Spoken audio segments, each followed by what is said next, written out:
So hey guys, today we will start with a new chapter, polynomials, which is our second chapter of NCERT.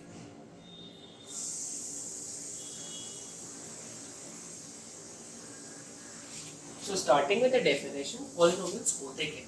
तो कभी भी बेटा कोई variable मान लो x है, y है, z है, a b c कुछ भी है, ठीक है, या फिर कोई नंबर भी मान लो लिखा है, नंबर के ऊपर एक बात करेंगे, थोड़ा डीप में हम लोग मीनिंग समझेंगे। उसके पावर कभी भी होल नंबर है, होल नंबर मीन्स 0 हो सकती है, 1 हो सकती है, 2 हो सकती है, 3 हो सकती है, कुछ भी हो सकती है, ठीक है। तो वो एक्सप्रेशन को या फिर वो कंटेंट को हम लोग पॉलिनोमियल बोलते हैं। मान लो अब सिंगुलर तुम्हारा x लिखा है, टू द पावर क्या है, 1 है, तो ये एक पॉलिनोमियल होगा, ठीक है। अच्छा, ये तो बात रही, ठीक है, x है दिया, x स्क्वायर है, ये आपको पता है। अब ये अगर हम सिर्फ 2 लिख दें, how is 2 alone a polynomial, ये कैसे पॉलिनोमियल है, ठीक है। अब कुछ बच्चे कंफ्यूज रहेंगे, अरे सर ये क्या हुआ, तो नंबर लिखा है, पॉलिनोमियल थोड़ी ना है, वेरिएबल थोड़ी ना दिया। बेटा कभी भी कोई नंबर दिया उसको x के पावर 0 यहाँ पे अटैच कर सकते हो उसके साथ। x के पावर 0 की value from exponents we know that कि किसी की पावर अगर 0 दी हुई है तो वो इवेंचुअली 1 हो जाता है। अगर ये 1 हो जाएगा तो 2 मल्टीप्लाई बाय 2 दे देगा। तो यहाँ पे कभी भी कोई भी वेरिएबल की पावर अगर होल नंबर आती है तो that is called a polynomial. यहाँ पे x के पावर 0 है, therefore 2 can be set as a polynomial, ठीक है। इसमें क्विक रिवीजन एक ले लेते हैं, मोनोमियल, बाइनोमियल, ट्राइनोमियल क्या होता है। बेटा स्पीशीज से अगर इस चीज़ों को समझोगे तो चीज़ें आसान हो जाती हैं। जैसे अगर मान लो मेरे पास कोई एक्सप्रेशन लिखा है, ठीक है, तुम देख लो एक अलग तरीके का टर्म है एक्स के साथ, नंबर्स को मत देखो, ठीक है, नंबर्स को मत देखो, अलग तरीके का टर्म, सिर्फ वो वेरिएबल्स को ध्यान दो। एक यहाँ पे एक्स के पावर 0 वाला है, ठीक है, और एक एक्स के पावर 1 वाला है। ये दो तरह की हम लोग के पास स्पीशीज है, so it is a binomial. अगर मान लो ऐसे ही 3 आ जाता है, ठीक है, 3 तरीके का टर्म है, ठीक है, एक एक्स स्क्वायर वाला, एक एक्स वाला और एक खाली वाला, तो ये ट्राई हो गया। मोनो है तो सिर्फ 2 ले लो, सिर्फ 2 लिखा है, सिर्फ x लिखा है, सिर्फ 4x लिखा है, सिर्फ 3xyz लिखा है, xyz एक तरीके की हो गई। मल्टीप्लिकेशन को हम लोग एक ही कह देते हैं, मल्टीप्लाई हो रहा है ना xyz, तो इसीलिए एक तरह की हो गई, तो दैट इज अ मोनोमियल, ठीक है। ये तो आसान सी बात रही कि हम लोग का कैटेगराइजेशन कैसा हो रहा है। तो पॉलिनोमियल्स का बेसिकली यूज कहाँ होगा, आप लोग मैथ्स पढ़ते हो तो पता होना चाहिए ना चीज़ें कहाँ जाके यूज करनी है। इंटरेस्ट तो वहीं खत्म हो जाता है अगर आपको पता नहीं है चीज़ को यूज कहाँ है। अगर आप चीनी भी लेने जाते हो मार्केट से तो आपको पता होता है ना चीनी का कहाँ यूज करना है, शुगर का कहाँ यूज करना है, चीज़ों में मिठास लाने के लिए यूज करना है, सॉल्ट का कहाँ यूज करना है, सॉल्टी करने के लिए चीज़ों को। सो बेसिकली पॉलिनोमियल्स का यूज कहाँ है, पॉलिनोमियल्स का बेटा साइंटिफिक यूज बहुत ज़्यादा है। Polynomials is dealing with variables, variables के साथ कभी भी आप डील करते हो तो साइंटिफिक कैलकुलेशन जितनी भी रहती है वो आपकी इनिशिएट करने के लिए, इनिशिएट मतलब स्टार्ट करने के लिए, उसके बारे में बात भी करने के लिए हम लोग का पॉलिनोमियल्स का बहुत यूज करते हैं। कोई भी एक्सप्रेशन कभी बनता है, एक्सप्रेशन बनता है उसके बाद बेटा इक्वेशन बनता है, ठीक है। एक्सप्रेशन मान लो अगर 2x+4 ये एक एक्सप्रेशन है जिसमें वेरिएबल्स हैं और कांस्टेंट्स, कांस्टेंट्स यानी 2 और 4। अब इक्वल्स टू 0 जहाँ कर दिए तो ये एक इक्वेशन हो गया, ठीक है। जब तक इक्वल्स टू 0 नहीं लिखा था it was an expression, equals to 0 कर दिए तो तुरंत ही एक इक्वेशन हो गया। तो एक्सप्रेशन बना, एक पॉलिनोमियल बना, एक इक्वेशन बना, इक्वेशन को सॉल्व करें, हमें कुछ वैल्यू दी हुई, वो वैल्यूज का हम लोग कैलकुलेशन कर रहे हैं, साइंटिफिक कैलकुलेशन कर रहे हैं। मान लो ये पेन है, ये पेन हमने ऊपर उछाली और ये पेन नीचे आई, मार्कर नीचे आया, तो इसके ऊपर कितनी फोर्सेस एक्ट कर रही हैं, ग्रेविटी की एक्ट कर रही है, फिर एयर की विस्कोसिटी एक्ट कर रही है, एयर का फ्रिक्शन एक्ट कर रहा है, हो सकता है आसपास कुछ चार्जेस अगर इसमें फ्लो कर रहे होंगे तो आसपास कोई चार्ज अगर ऐसा मेरा मान लो वहाँ पे वो लगा है, मीटर लगा हुआ है, ठीक है, डायरेक्ट करंट का, वहाँ के चार्जेस से कुछ शायद इसमें इफेक्ट हो रहा हो, ठीक है। इसमें अंदर लिक्विड है, उस लिक्विड वो किधर के साइड ज़्यादा किधर के साइड कम है, उसके कारण इसकी गिरने के फ्लो में इफेक्ट हो रहा हो। इसका पाथ जो है गिरने का, मान लो ऐसे करके गिर रही है, ऐसे गिर रही है, कैसे गिर रही है, ये देखना है। तो ये सब में कैलकुलेशन जहाँ की फिजिक्स इन्वॉल्व होने लगती है वहाँ पे वेरिएबल्स आने लगते हैं, अलग अलग तरीके की चीज़ें आने लगती हैं। तो n के कैलकुलेशन के लिए हम लोग वेरिएबल्स कंसीडर करें तो पॉलिनोमियल मिले तो इक्वेशन बना तभी इक्वेशन सॉल्व करके उन वेरिएबल्स की वैल्यू आई, तभी पता चला अच्छा विस्कोसिटी एयर का फ्रिक्शन इतना है, अच्छा ग्रेविटी 9.8 से एक्सेलरेट कर रही है, तो ये सब चीजें तब पता लगती है। तो बेसिकली पॉलिनोमियल्स का यूज आपके साइंटिफिक कैलकुलेशन में होता है, वो आपको ये समझ में आया होगा, और बेसिकली बेटा यूज फिजिक्स अभी आपका अच्छे से करने वाली है पॉलिनोमियल्स का। तो आगे बढ़ते हैं, पहले हम लोग को फर्स्ट एक्सरसाइज में सीखना है ग्राफ से रिलेटेड क्वेश्चन। ग्राफ से रिलेटेड बहुत इजी क्वेश्चन। अब एक चीज बेटा समझना, ये आपकी कार्टेशियन एक्सिस होती है, ठीक है, ये पॉजिटिव एक्स होता है, ये नेगेटिव एक्स होता है, इसको एक्स डैश भी कहते हैं, एक्स डैश कह दो ज्यादा बेटर है, ठीक है, ये नेगेटिव साइड होता है, ये पॉजिटिव वाई होता है और ये नेगेटिव वाई होता है, ये आपको पता है, ये बचपन से आप देखते आए हो, ठीक है, बचपन से क्या हाल ही में 2-3-4 साल से देखते हैं।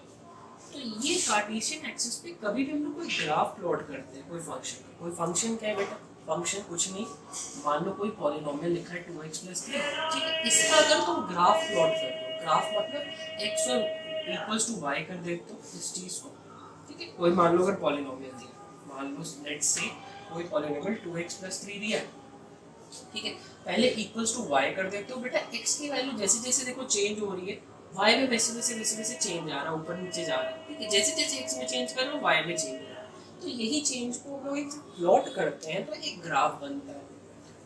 अब वो ग्राफ से हमें क्या इन्फॉर्मेशन मिलती है, ये इन्फॉर्मेशन मिलती है कि ये ग्राफ एक्स एक्सिस को किसी पॉइंट पे कट कर रहा है, यहाँ पे आप देख सकते हो 3 पॉइंट पे कट कर रहा है, तो 3 पॉइंट पे अगर कट कर रहा है तो रूट्स ऑफ इक्वेशन की बता सकते हो। रूट्स का मतलब क्या है इक्वेशन की, मान लो अगर तुम्हारा कोई इक्वेशन ऐसे दिया है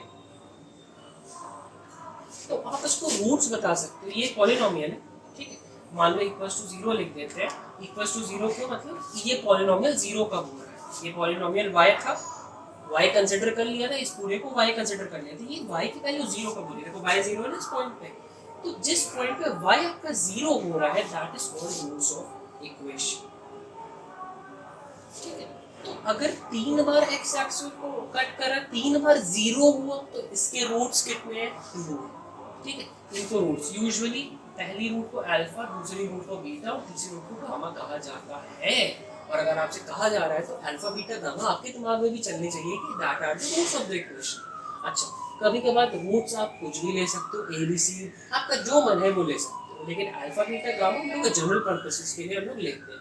अब ये मत कहना सर अल्फा बीटा गामा लेना जरूरी नहीं, जरूरी कुछ नहीं, ये जरूरी तो मैथ्स पढ़ना भी नहीं, पढ़ रहे हो ना, तो अल्फा बीटा गामा क्या है हम लोग कंसिडर करते हैं कि रूट्स है, जैसे लेंथ और ब्रेथ कहते हो ना, अब ये नहीं कहते ना लेंथ को ब्रेथ है, ब्रेथ को लेंथ है, ठीक है, जो चीज़ दी गई है वो चीज़ कहते हैं, तो इसीलिए अल्फा बीटा गामा हम लोग कभी भी 3 रूट्स आती हैं तो हमको ये कहते हैं, 4 आती है कभी सिग्मा आ जाता, डेल्टा आ जाता है, ठीक है, चौथी को डेल्टा कह देते हैं, तो पुणे वाले भी आ जाते हैं।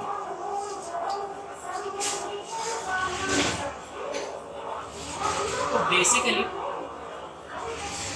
पहली एक्सरसाइज में 1.1 में आपको ये बताना है कि कोई ग्राफ दिया हुआ है उसके रूट्स कितने हैं। मान लो ये ग्राफ दिया है, देख रहे हो एक्स एक्सिस पे 2 पॉइंट पे कट कर रहा है, तो इसके रूट क्या हो जाएंगे, सिंपल 2।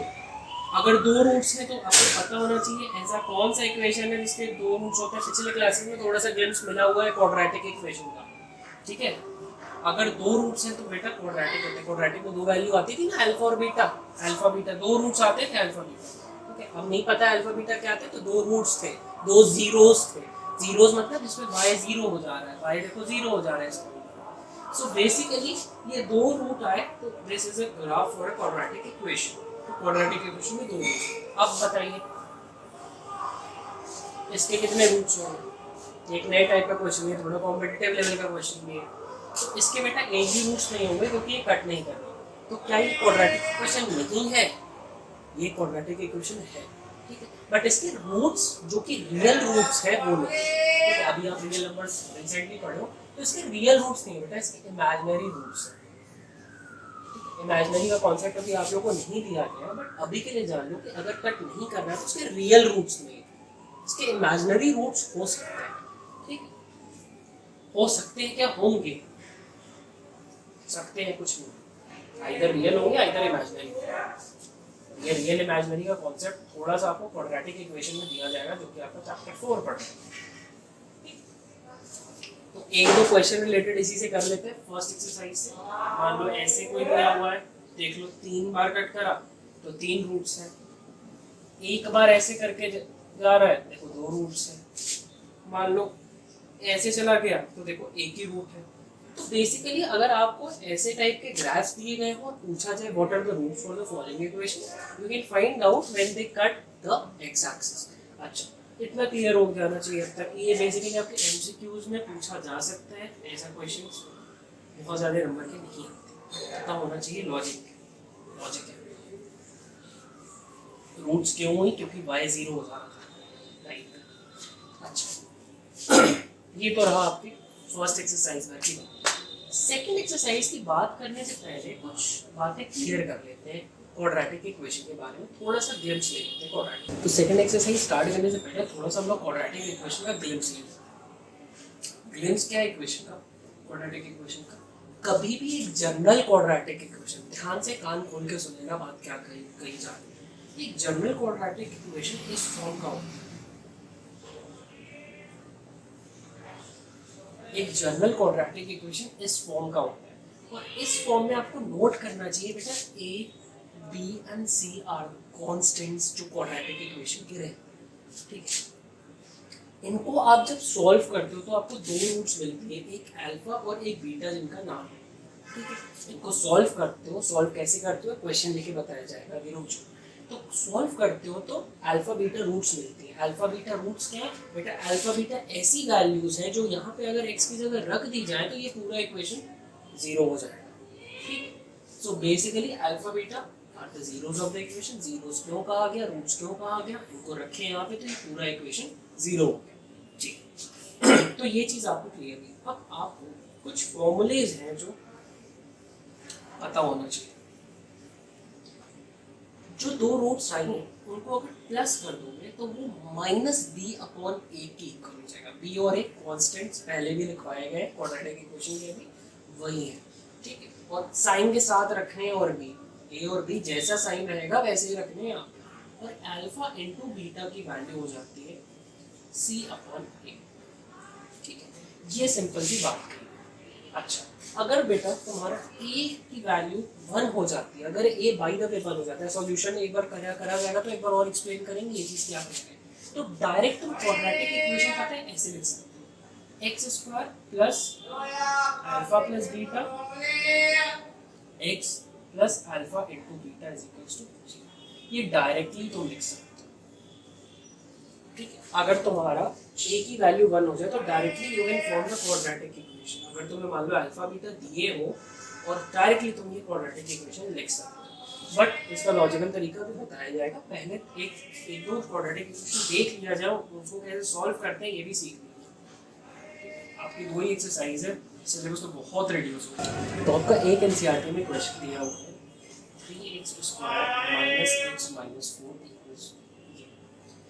इसके आपके जीरोस निकालने हैं, आपको जीरोस निकालने हैं। और एक और चीज दी जाती है, जीरोस भी निकालने और रिलेशन बिटवीन जीरोस भी निकालने। रिलेशन बिटवीन जीरोस और relation between zeros and constants के बीच में बेसिकली ये काम।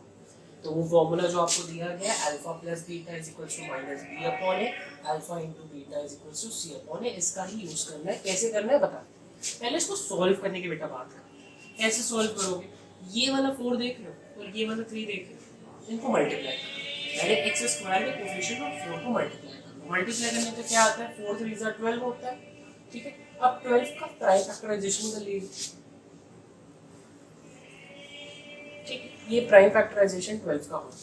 अब बीच वाले नंबर को x को ऐसे स्प्लिट करिए कि जो 2 नंबर्स में ये स्प्लिट हो रहा है, ये 2 नंबर्स में जो स्प्लिट हो रहा है उनको मल्टीप्लाई करके 12y और एडिशन या सब्सट्रैक्शन करके माइनस, यहाँ पे कुछ नहीं लगा 1 तो -1। कैसे करेंगे? ये दोनों को लिए एक बार में तो 4 हुआ, इसको लिए 3 हुआ। 4 और 3 क्या मल्टीप्लाई करके 12 देते हैं? 4 3 = 12 होता है। 4 और 3 को यहाँ पे कैसे रखा जाए कि -1 आ जाए? अगर यहाँ पे बेटा -4 रख दे और यहाँ पे +3 रख दे तो क्या -4 + 3 -1 दे देगा? सिंपल सी बात है, दे देगा। प्राइम फैक्टराइजेशन करिए, फिर आप कॉम्बिनेशंस देखिए ये लोग के बना कॉम्बिनेशंस आपको, और अगर प्रैक्टिस होगी तो इसकी भी जरूरत नहीं पड़ेगी। कॉम्बिनेशंस आपने बना के देखिए, प्लस और माइनस लगा के देखिए क्या आता है। प्लस और माइनस लगा के जब आपने देखा 1 आ रहा है, ठीक है, यहाँ पे बस x लिख दो, यहाँ पे x लिख दो, यहाँ -4 एज इट इज, यहाँ 3x² एज इट इज, ठीक, ये मिटा दें।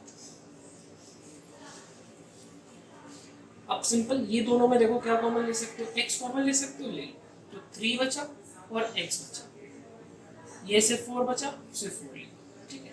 यहाँ पे तो कुछ कॉमन लेने को है नहीं, तो 1 ही कॉमन ले लो, 1 दोनों में हो सकता है कॉमन, ठीक है, 1 तो दोनों का ही क्या होगा, फैक्टर होगा, 1 तो कॉमन हो सकता है, तो यहाँ पे एज इट इज 3x बच जाएगा, यहाँ पे एज इट इज 4 बच जाएगा, माने ये तो कोई चेंज तो होगा नहीं, मल्टीप्लाई करोगे तो वही आ जाएगा आंसर, ठीक है। अब देख रहे हो ये और ये पार्ट देखो दोनों में कॉमन है, तो पूरा पूरा ये भी बाहर कॉमन ले लो, 3x - 4 कॉमन लिए, यहाँ सिर्फ x बचा, यहाँ सिर्फ 1 बचा, ठीक है, तो इज इक्वल्स टू 0 लिख दो, क्योंकि सॉल्व करना है, इसको x की वैल्यू दो चाहिए, तो x की एक वैल्यू और एक, फिर ये इक्वेशन का मतलब समझ, ये इक्वेशन का मतलब ये है कि आइदर ये 0 होगा या फिर ये 0 होगा, या फिर दोनों 0 हो सकते हैं, दोनों पॉसिबिलिटी, या फिर ये होगा या फिर ये होगा, तब ये 0 आंसर आ सकता है। तो अगर पहला वाला पार्ट 0 होगा तो x की वैल्यू क्या आ जाएगी, देखो 4 इधर से लगे +4 और 3 नीचे से डिवाइड हो गया 4/3, ठीक। अगर ये वाला 0 हुआ, x + 1 0 हुआ, तो x की वैल्यू क्या आ जाएगी, -1, ठीक है। तो x की दो वैल्यू तुम्हें मिल गई, दो जीरोस मिल गए, अल्फा की वैल्यू ये हो गई, बीटा की हो गई, या फिर अल्फा ये कह दो, बीटा ये कह दो, सिंपल। अच्छा, इतना इरेज कर देना, आप एक बार देख लो। अब रिलेशन बिटवीन जीरोस बताना है, तो पहले हम लोग लिख लेते हैं, alpha is equals to 4/3, beta is equals to -1, ठीक, ये मिटा। चलो, अच्छा ये चीज तो हो गई।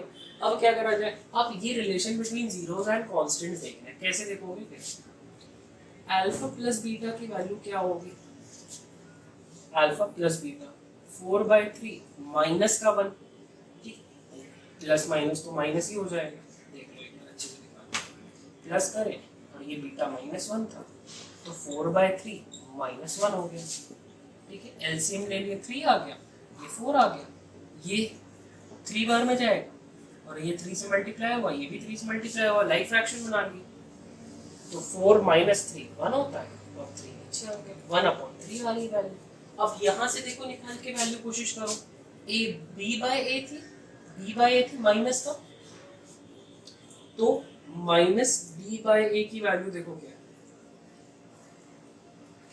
माइनस लिखो, -1 है, b की वैल्यू क्या है -1, ठीक है, -1 है, साइन के साथ रखना है, a की वैल्यू, ये a है, ये b है, ये c है, ठीक है, a की वैल्यू क्या है 3, minus minus will be plus, +1/3। एक तुमने रिलेशन देखा, alpha plus beta is equals to -b/, ऐसे आप वेरीफाई कर सकते हो चीजों, ठीक है।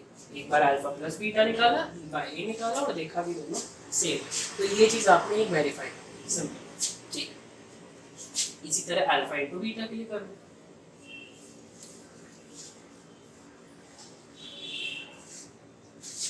अल्फा इंटू बीटा क्या हो जाएगा, 4/3 मल्टीप्लाई -1 -4/3, ठीक है। c/a होता है, c/a लिख दो।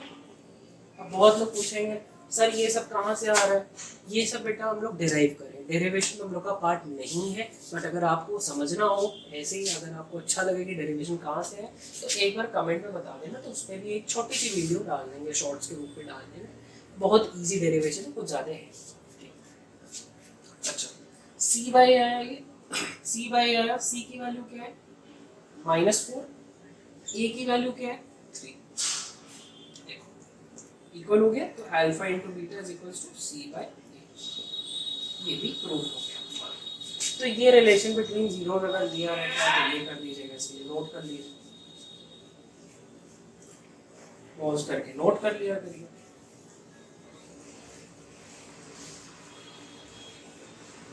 अच्छा, एक और टाइप का क्वेश्चन आपके एनसीईआरटी का ही वीडियो, ये एनसीईआरटी के क्वेश्चंस पर हम लोग फोकस कर रहे हैं। एक डेडिकेटेड क्वेश्चंस की video from exemplar RD Sharma and PJ से बनाई जाएगी, जिसके लिए आपको थोड़ा वेट करना है, थोड़ा बस अभी तो चैप्टर का एक्सप्लेनेशन पहले चल रहा है। अच्छा, एक क्वेश्चन ऐसा दिया, ये आपके एनसीईआरटी का क्वेश्चन। अब इसमें बहुत बच्चे कंफ्यूज होते हैं, सर ये तो क्वाड्रेटिक है नहीं, ये कैसे बोलोगे? बेटा क्वाड्रेटिक तो ये तो मत बोलो क्वाड्रेटिक नहीं है, क्वाड्रेटिक है, पावर के क्वाड्रेटिक तो है, ये श्योर। सॉल्व कैसे करना है तरीका बोलो, फैक्टराइजेशन उस तरीके का नहीं, फैक्टराइजेशन मतलब तोड़ रहे हैं लोग, फैक्टराइजेशन कर रहे हैं वो तरीके का फैक्टराइजेशन नहीं। सिंपल कुछ मत करो, टी स्क्वायर लिखो, 15 उधर दे दो, आखिरी में निकाले दो टी की वैल्यू, और T is equal to root, कभी भी स्क्वायर उधर जाता है तो रूट हो जाता है। रूट में एक चीज ध्यान रखना, हमेशा प्लस और माइनस दो वैल्यूज आती हैं रूट में। जो रूट में दो वैल्यूज आती हैं, बात समझने की कोशिश करते हैं। अंडर रूट 4 अगर बोलते हो तो 2 आती है वैल्यू। क्यों 2 आती है? क्योंकि अंदर क्या हुआ होगा, अंदर का सिनेरियो क्या होगा, 2 into 2 होगा फैक्टराइजेशन, और उसका एक पेयर बना दी इसलिए 2 बाहर आ गया। ऐसे ही ना स्क्वायर रूट निकालते थे। लेकिन अगर मान लो बेटा अंदर -2 और -2 को, तब अब तो कहोगे सर माइनस माइनस तो प्लस हो जाएगा, लेकिन बेटा है तो पेयर ही निकालना ना बाहर, तो -2 का क्यों नहीं? अगर एक पेयर बनाए -2 का, -2 निकाल लेना चाहिए था हमें, तो क्यों नहीं -2 निकाल ली? तो basically we have not defined negative और positive sign inside the square root, इसीलिए हम लोग आंसर में हमेशा प्लस और माइनस मेंशन करते हैं स्क्वायर रूट के अंदर। स्क्वायर रूट कभी भी है तो दोनों साइन आप मेंशन करिएगा इक्वेशन में। तो ऐसे आपका यहाँ पे अल्फा बीटा निकल के आ जाएगा, अल्फा इज +√15, प्लस लगाने की जरूरत नहीं है, -√15 बीटा की वैल्यू। अब सिंपल है, अल्फा इंटू बीटा, और वो निकालना है तो वो भी कर लेते हैं, ये सॉल्यूशन बता दिया जाएगा। Alpha is √15 and beta is -√15। तो तुम्हें पता है अल्फा प्लस बीटा की वैल्यू क्या होती है, प्लस कर दो 0 आएगा, ठीक है। यहाँ पे तुम देख रहे हो a की वैल्यू क्या है, 1 है, b दिया ही नहीं है, लीनियर टर्म ही नहीं है। लीनियर टर्म मतलब सिर्फ x, जिसमें x के पावर 1 हो, that is called linear term. इसको कांस्टेंट टर्म बोला जाता है, c को कांस्टेंट टर्म बोला जाता है, ठीक है। d लीनियर टर्म का कोफिशिएंट है, मतलब ऐसे लिखते हो ना, तो ये लीनियर टर्म है जिसके पावर 1 है, ठीक है। ये क्वाड्रेटिक टर्म है जिसके पावर 2 है, ठीक है। क्वाड्रेटिक टर्म का कोफिशिएंट ये, इसका कोफिशिएंट ये, लीनियर टर्म का ये कांस्टेंट, ये कांस्टेंट टर्म।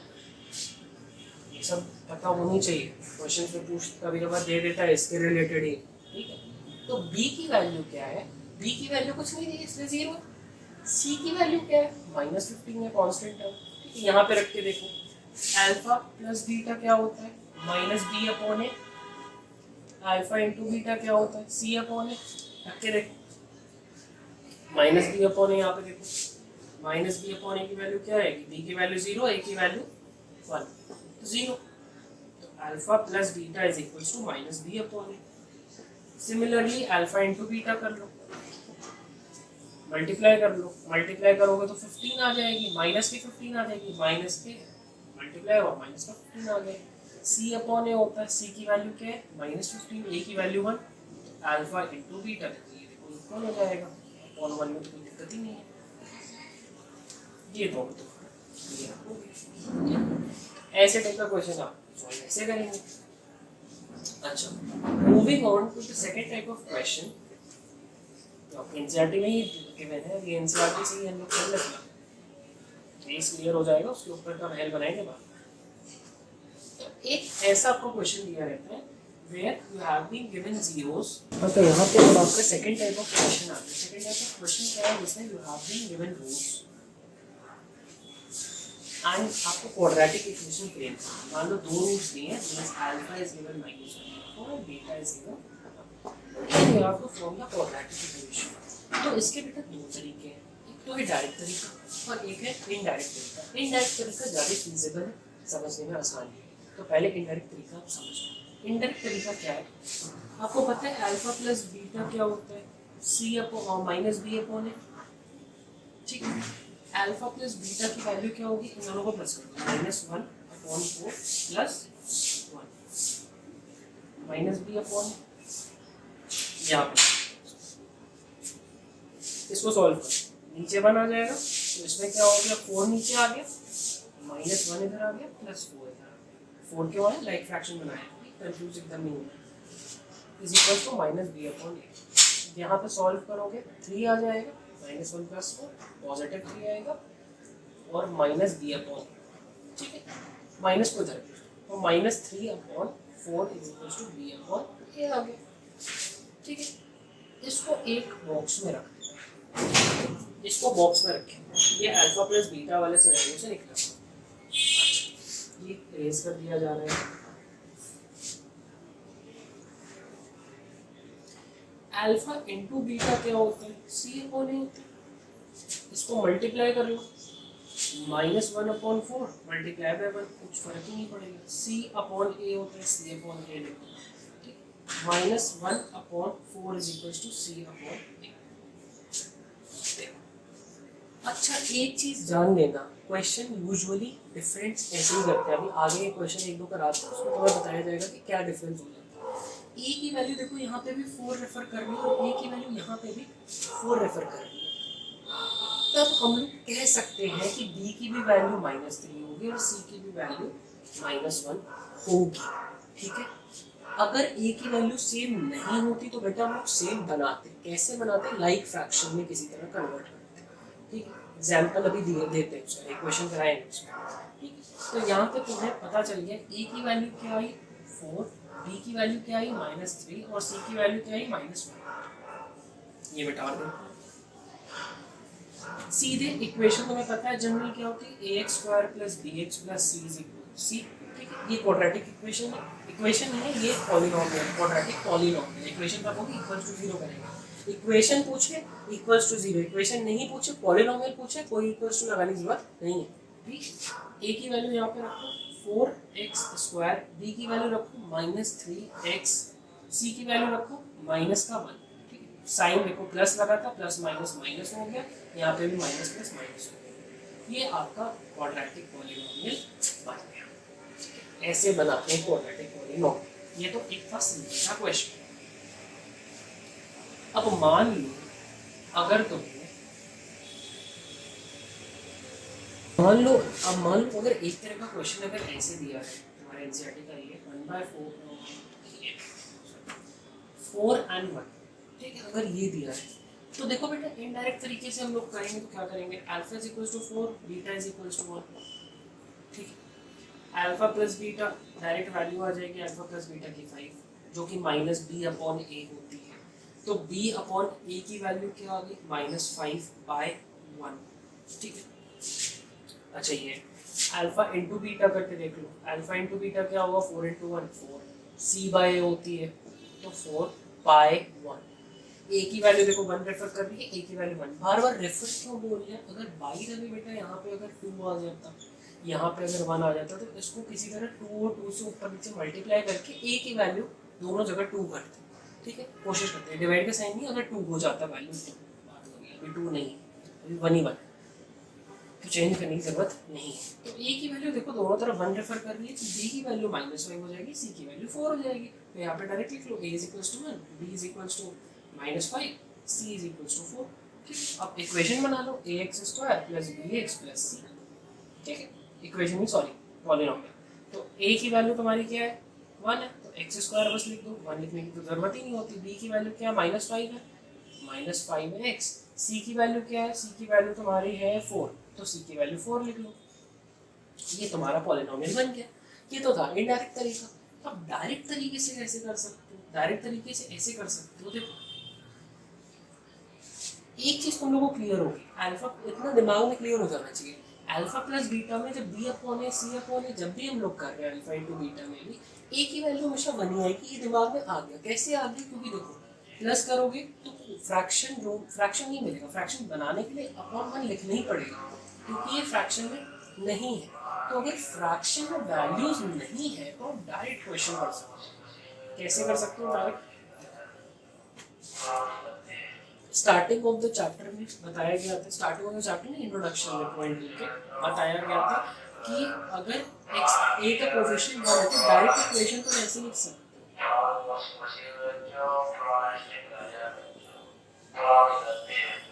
ठीक है, डायरेक्ट ऐसे तुम इक्वेशन लिख सकते हो, तो यहाँ पे डायरेक्टली लिखने की कोशिश कर लो एक्स स्क्वायर, क्योंकि ए का कोफिशिएंट 1 है, ये श्योर है, श्योर कैसे कि कोई फ्रैक्शन नहीं दिया है, ठीक है। तो यहाँ पे माइनस अल्फा प्लस बीटा क्या हो जाएगा 5x। सी की वैल्यू क्या है, सी की वैल्यू तुम्हारी अल्फा इंटू बीटा हो जाएगी, हाँ सॉरी सी नहीं alpha into beta, alpha into beta हो जाएगी, मल्टीप्लाई करें 4 प्लस 4 डायरेक्ट इक्वेशन में क्या कोई सॉल्व भी नहीं करना पड़ा। तो अनलेस एंड अनटिल आपका अगर सिंगुलर दिया है फ्रैक्शन ना हो देन आप ये डायरेक्ट मेथड का यूज कर सकते हो, एक alpha into beta alpha plus beta को अल्फा इंटू बीटा को डायरेक्ट सॉल्व करके लिखो।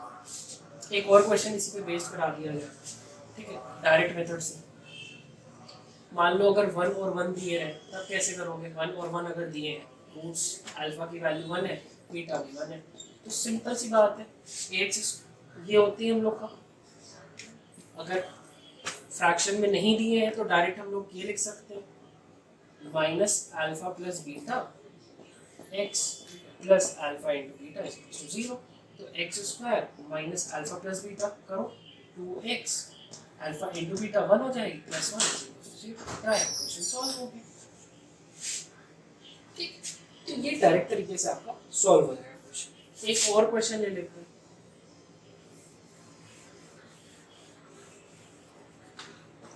एक क्वेश्चन ये ले लेते हैं, मान लो √5 दिया है और 1/√5 दिया है, ये सॉल्व करना ले लेते हैं। ध्यान से देखना ये वाला क्वेश्चन वैसे ही जो बताया जा रहा था ए की वैल्यू सेम नहीं आएगी, इनडायरेक्ट तरीके से करेंगे, क्यों, क्योंकि फ्रैक्शन दिया है, ठीक है, तो थोड़ा सा इनडायरेक्ट तरीका हमें यूज करना पड़ेगा। अल्फा प्लस बीटा क्या हो जाएगा बेटा √5 प्लस 1/√5, ठीक है। इसको सॉल्व करना इजी है, दिमाग ज़्यादा खर्च मत करना। अपॉन 1 करें, एलसीएम √5 हुआ, √5 इससे मल्टीप्लाई होगा, √5 नीचे भी मल्टीप्लाई होगा, लाइक तभी बनेंगे। तो जब ऊपर √5 इंटू √5 बेटा करोगे, √5 कभी भी मल्टीप्लाई होंगे, 5 दे देंगे, 5 यहाँ पे 1 है तो प्लस 1, तो ये 6√5 हो गया, ठीक है। अल्फा इंटू बीटा करो, और ये b/a माइनस b/a के इक्वल होता है, तो b/a क्या हो जाएगा -6/√5। ये एक दिमाग में अपने बैठा के रख लीजिए। अल्फा इंटू बीटा, जैसे ही तुमने √5 इंटू 1/√5 करा, ये कट 1 हो गए, तो अल्फा इंटू बीटा जो कि होता है c/a, c/a की वैल्यू क्या आ गई 1 अपॉन में कुछ नहीं दिया इसलिए। अब यहाँ पे आप दो चीज देख पा रहे होंगे दी हुई है, बट यहाँ पे a की वैल्यू √5 है और a की वैल्यू 1 है। ए की वैल्यू अगर डिफरेंट है तो डायरेक्ट आप नहीं लिख सकते b-6 से c1 है, ये गलत हो जाएगा क्वेश्चन। याद है आप लाइक टर्म्स में कन्वर्ट करते थे फ्रैक्शन को, तभी दो फ्रैक्शन को आप इक्वल कंपेयर कर सकते थे। रेशियो प्रोपोर्शन आपने पढ़ा होगा, a/b दिया रहता था और b/c दिया रहता था, तो b को किसी तरह हम लोग इक्वल करने की कोशिश करते थे, देन a/b/c लिखते थे। ये रेशियो एंड प्रोपोर्शन आपने पढ़ा होगा पिछले 8th क्लास में, ठीक। तो यहाँ पे क्या करना है, अगर नहीं दिया है तो बता दिया जाएगा भी आपको क्या हो रहा है। √5 बनाना है किसी तरह, √5 बनाना है तो बेटा इसको √5 से मल्टीप्लाई कर लो, लाइक फ्रैक्शन बना रहे और ऊपर भी √5 से मल्टीप्लाई कर लो, ठीक। तो c/a की नई वैल्यू क्या आ गई, ऊपर भी √5 नीचे भी √5, देखो लाइक बन गया। a की वैल्यू √5 है, a की वैल्यू √5 है, b की वैल्यू -6 हो जाएगी, c की वैल्यू √5 हो जाएगी। इक्वेशन लिख के देखते हैं, ये मिटाते हैं।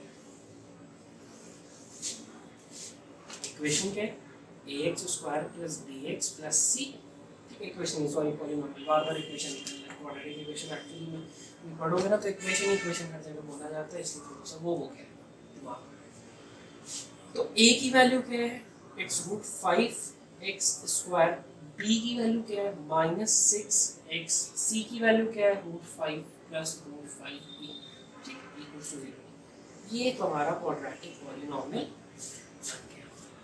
ठीक है। तो बेसिकली कभी कभार क्वेश्चन ऐसे आ सकते हैं जिसमें आपकी a की वैल्यू सेम ना हो, तो लाइक फ्रैक्शन बना के सेम कर लेना, फिर आंसर लिखना। जल्दीबाजी में बच्चे गलत करते हैं क्वेश्चन और कंफ्यूज भी हो जाते हैं कि अरे यार यहाँ पे तो a की वैल्यू अलग लगा देंगे, कैसे होगा। डायरेक्ट मेथड यहाँ पे मत यूज़ करना, काम नहीं अच्छा करेगा, परेशान हो जाओगे। ये वाले मेथड से करके देखो, क्वेश्चन तो बिल्कुल हो जाएगा। इसी के साथ ये चैप्टर का एक्सप्लेनेशन तो खत्म हो गया, ठीक है। और नेक्स्ट वीडियोस में आपको questions related to this chapter भी मिल जाएंगे, प्रीवियस क्वेश्चन भी कराएंगे और क्वेश्चंस भी कराएंगे जो अच्छे अच्छे इस चैप्टर से। ठीक है, तो तब तक के लिए